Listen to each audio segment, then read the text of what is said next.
আসসালামু আলাইকুম রহমতুল্লাহ। সম্মানিত দর্শকবৃন্দ, এই যে একটা শাহিওয়াল জাতের গাভী দেখতে পাচ্ছেন, এই গাভীটা এখন ডেলিভারি করব আমরা। খামারিদের কল পেয়ে আমরা চলে দেখেন তার বাইরে কিন্তু কোনো পানি মিশে নাই, কোনো সিমটম নয়।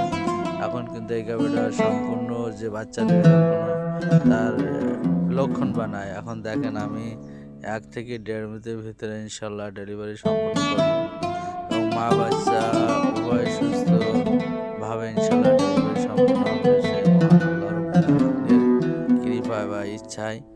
তা রকম ছাড়া একটা পাতাও নড়ে না। দেখেন আমি পানি আসছি